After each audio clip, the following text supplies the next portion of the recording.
Hello, welcome back to Cracking the Cryptic. Now tomorrow we will be streaming again and we will be playing Nurikabe World again.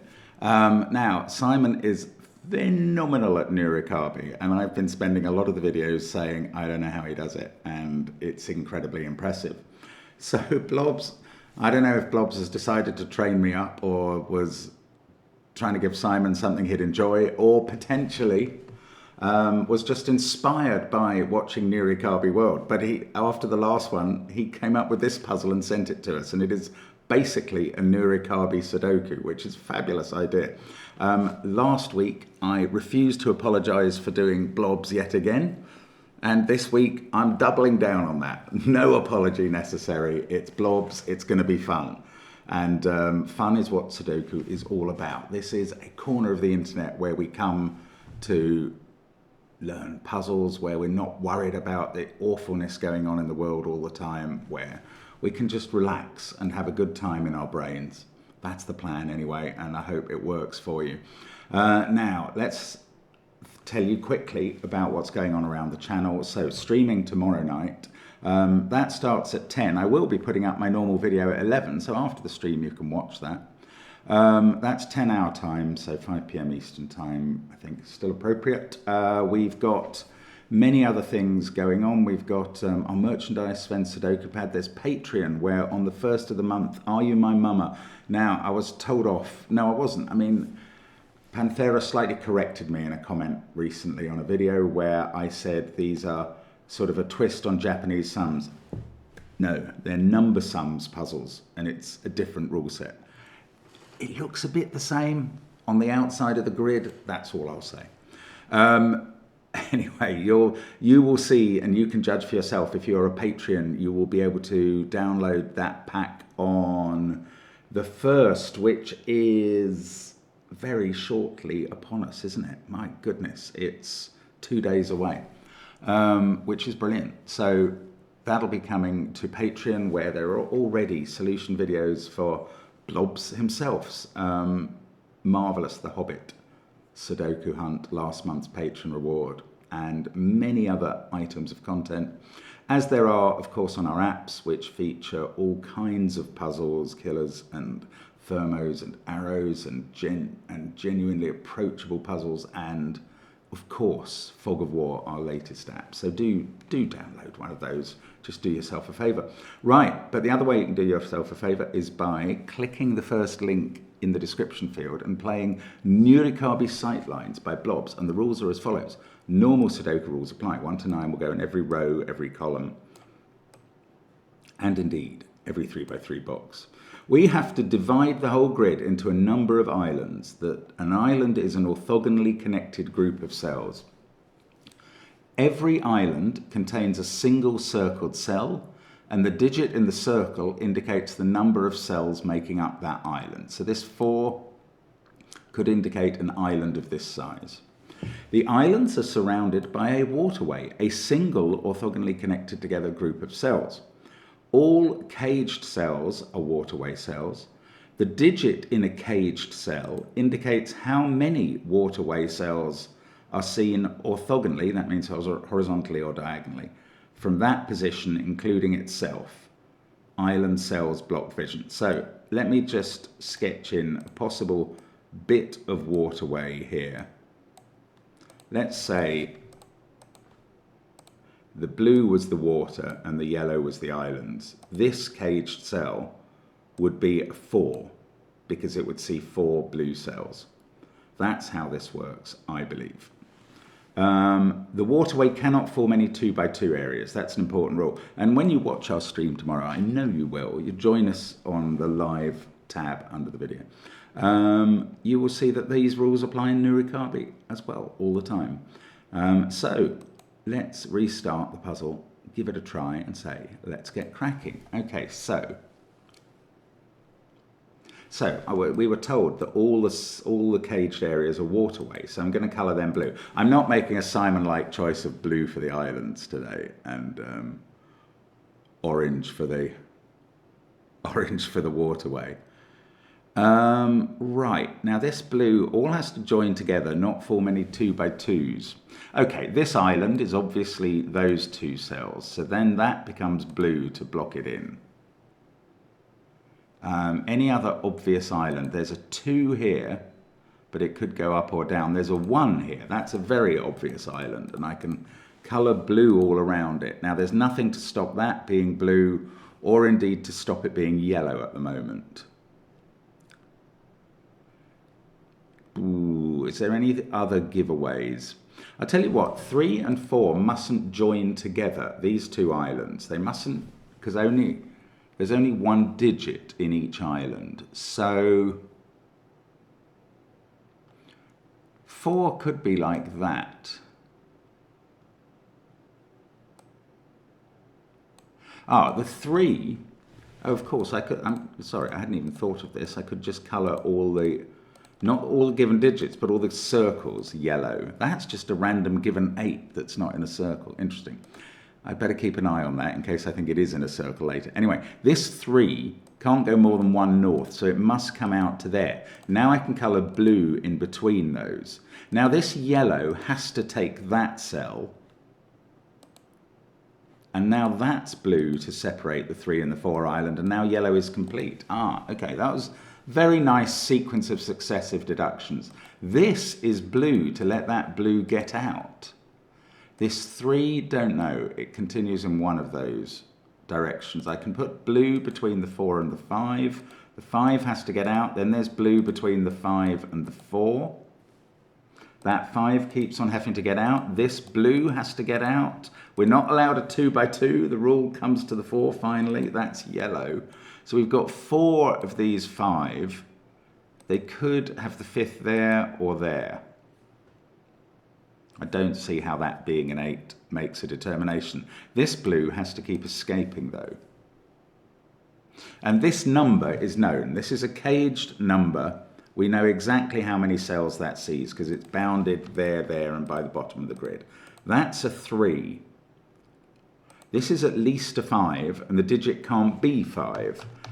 In fact, that means that that is not enough for it to see. It must see that cell, and now it's bounded, and that's a 6. This is known, it's a 4. That is yellow now to avoid the 2x2 in that area, and now the 5 is complete, so we can bound it in. Oh, it's good. I mean, this is more progress than I normally get to make on a Nurikabe. Okay, this digit is either adding those 7 and that 1, or not and that 1. So it's 7 or 8. Now, there's an interesting rule about these sort of cages that apply in any cave-like structure. And the water part of a Nurikabe is a cave-like structure. And that is that they must pick up the same number horizontally.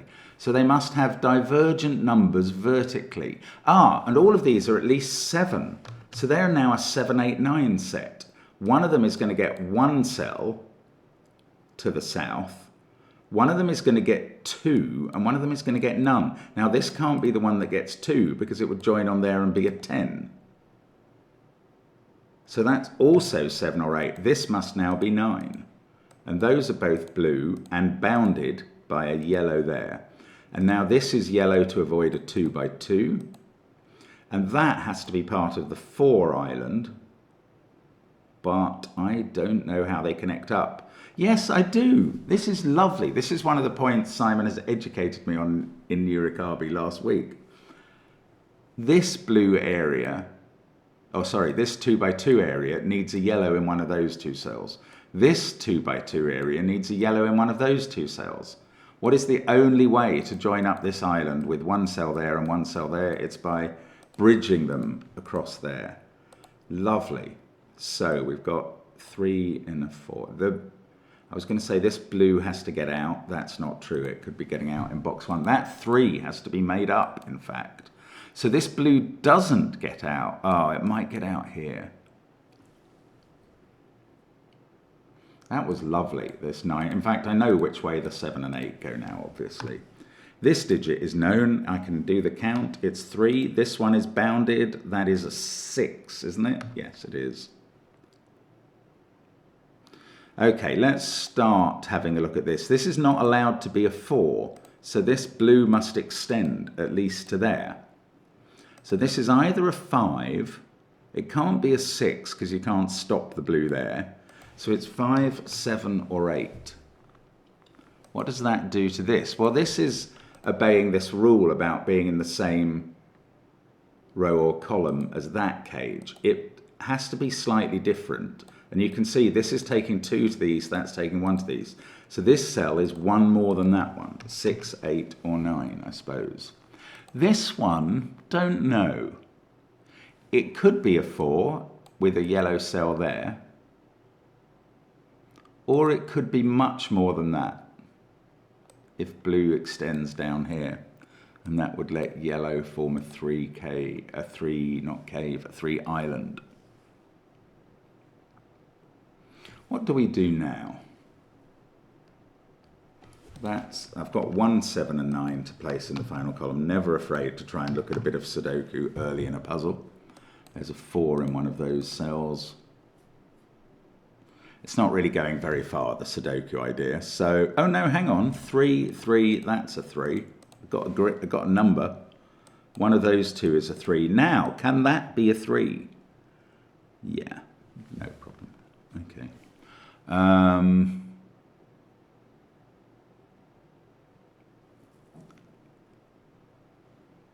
I don't think there's much profit in speculating about the other cave digits. Oh, I will just say, if that is blue, these 3 cages would all be joined together. And look, they all have a cell to the east. So one of them would have to have 1 cell to the east, one of them 2, and one of them at least 3. 3 would be the maximum. So if that is blue, this is 9, that's 8, that's 7. And blue would go exactly in those bits.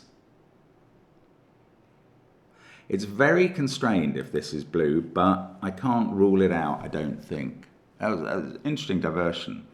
Okay, what I now possibly have to think about, is it this 2 by 2 area? I don't know. Maybe both this 2 by 2 area. Well, there's a few 2 by 2 areas. I'm going to just draw them overlapping.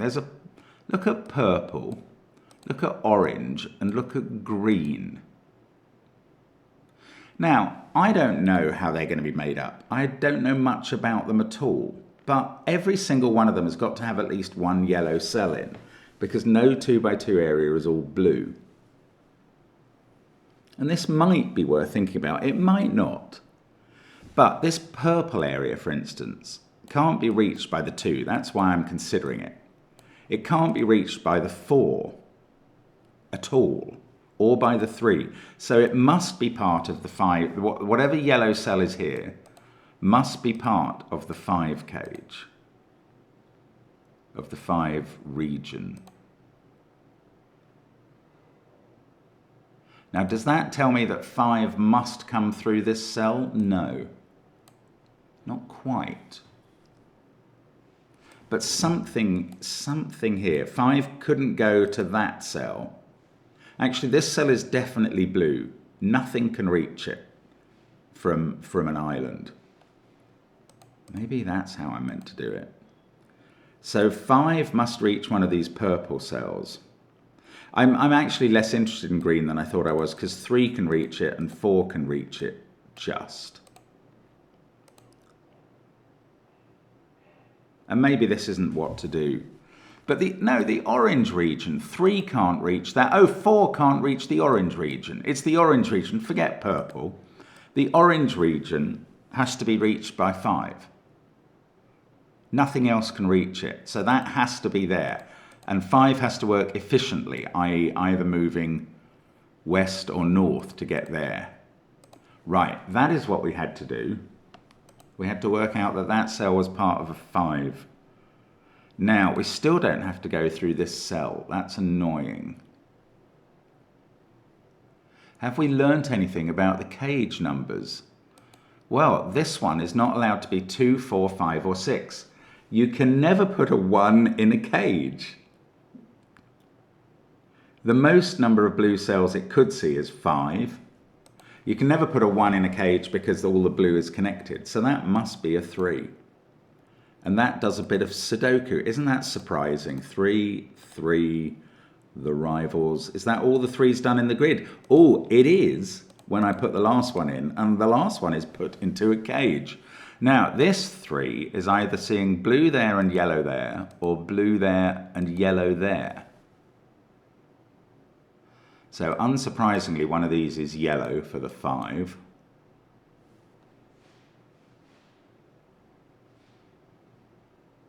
Maybe I do need to go back to thinking about this region, because the 3 could reach that with one of those being filled, and the 4 could reach that, but I don't know.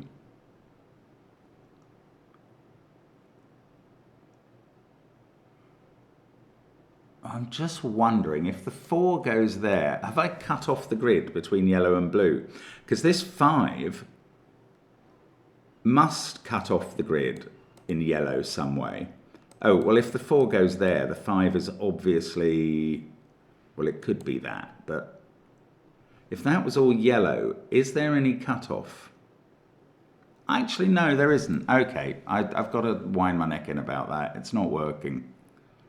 Okay, let's think about this 3 that I put here. Which 3 cells is that seeing? I don't know.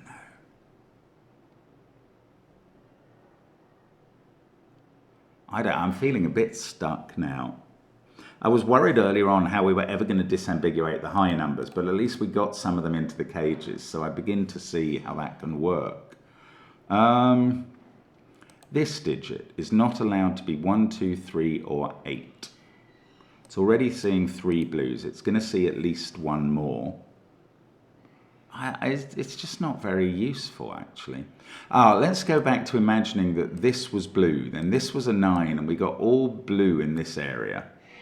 Now, what happens to yellow as a result of that? Is that interesting?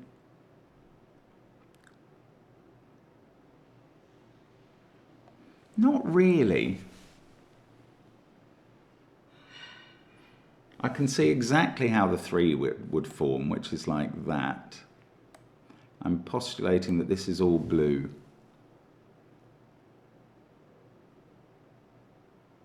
No, I can't see what to do there. Sorry. It was all going so well, and now I am butting up against my inability with Nurikabe. This one has been a bit constrained, but it could go so far. Well, it couldn't go all the way to the bottom because this 5 has to link up to there. So actually, the maximum distance it can go down is to there. So this is either a 2 or a 5. That's quite limited. What about this one? The 3 must go south somewhere, either into that cell or that cell. So this has a maximum 3 that way. And the 4 has to go west somewhere, either into that cell.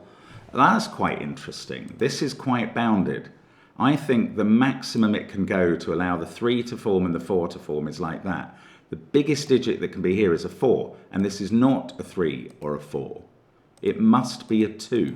And now this one must be a 5, and that can only get 1 cell from the left, so it must get all of those going down. And now we are forming shapes. Right, those are yellow to start connecting up this 5. That's yellow to avoid a 2 by 2. Oh, this is quite big. That is a 5, so that's blue. Now this yellow, this 3 has to go down there. Now we have to avoid a 2 by 2 there. And that means this is yellow. And blue is sealed off. And my numbers of 9 are coming. That is now a 9. It sees 9 already. So that goes yellow. That 2 is fulfilled, so that's blue. Blue has to get out. That's blue. This 3 now sees all its 3, so that's yellow. We get a W pentomino there. We seal it off with blue. I've got 2 white cells left to fill. I've got to make up this 4 with 1 yellow. This blue has to get out, but it will do... Oh, that's weird. Is this obvious how this... One of these is blue and one is yellow. What am I missing? How am I ever solving which is which? Am I misunderstanding something about the connectivity of blue and yellow? No, they're all joined up at the top, these areas, so they don't need joining at the bottom. This area needs joining onto one of them. This 4 is going to be made up either way.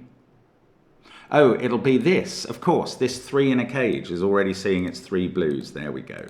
It was a cage issue. Right, we can count all the cages and just fill in the digits. That's I was going to write 4. Yes, it is 4. This is 4, 5, 6, 7. These we know are going to be 8 and 7 up there. And this is the last cage to fill in. That is a 5. 3 there, 4, 5. Okay, the rest of this puzzle is Sudoku. That's where I like to be. I'm going to put a 4 in there, a 5 in there, a 1 in there, and a 6 in there. And that was all just Sudoku. There was only 1 place for 4, then 1 place for 5 in the column, then 1 place for 6, and 1 place for 1. 7, 3, 8, 1, 5. There's a 4 there by Sudoku. There are 4s there and there pointing into that box. This is 2 or 6. Neither of these can be 5, so that's the 5 in the row. That's the 4 in the column. That deals with all my corner marks. I'm going to make some more now. We've got a 7 in one of those cells, but that's a 5, 8 pair. So in fact, this is a 1, 7 pair, and that sorts this digit, which is 9. 9, I say, and there we go. Now 5 in box 4 is there. This is a 1, 2, 8 triple. Everything else in the column is 6, 7, 9. That's a 1, 6 pair. Oh, they are resolved by the 1, 7 pair. Good. This must be known. It's a 2, and that is 6 or 9. Now, down this column, we need a 5. That has to be there. 2, 8, and 9 are the other digits. Oh, that 5, by the way, settles an interesting question. Actually, it was already resolved. But I hadn't bothered to pose earlier about whether digits can repeat in islands. They clearly can. There we go, just putting in the candidates. That's a 6 in row 6. It's the only place for it. That sorts out a 2, 6 pair. 6 in column 6 now is resolved, and 6 in row 8. And that's probably all the 6s in the grid. Oh, there's 1 left in box 1. There we go. That 9 makes this a 7. We've got 9 and 8 still to place in box 7. 5, 2, 6, 3, 4... One of those is a 9, I don't know which one. This row, I'm using 1, 7, and 9 to fill the gaps. How about this column? We need an 8? No, I don't know. This column, 6, 3, 4, 9. Yeah, where's 5 in this column? Yes, I should be using those 2 5s together to tell me that more simply, but it was a good question. In fact, 5s are probably all done now. Let's just have a check. Yeah, they are. Okay, 4s. Yes, I can place 4 in column 4. And that's the last one in the grid too. 1, 7, and 9. That can't be a 2. So, 8 in this row. No, it's got 2 places. Wrong. 1, 7, and 9. Okay, that forms a 1, 7, 9 triple down here. That makes that, which can't be 2, into 8, and that's quite a useful triple to find. Feels like an old New York Times hard puzzle from the classic days of the channel. Oh, that was really, really useful finding that. Right, 9 there, 9 there. That's an 8 now. This is a 1. The final 2 columns completely done. 2 7 pair, final 3 columns done. That is a 1, that's 8, that's 2. And I mean, we really are finishing off now. And that's intriguing that Blobs can make a puzzle like this that's just, you know, I'd call that approachable in a way. You do have to remember all the Nurikabe rules and you have to follow through on them. But it's a lovely idea. Here we go, first solver. Excellent. That's really good. I mean, I like that a lot. Very interesting puzzle as well. So really good. Thank you, Blobs, for sending that. And I hope it's whetted your appetite to come with us to Nurikabe World tomorrow and watch Simon absolutely marmalising some puzzle games. Thanks for watching and bye for now.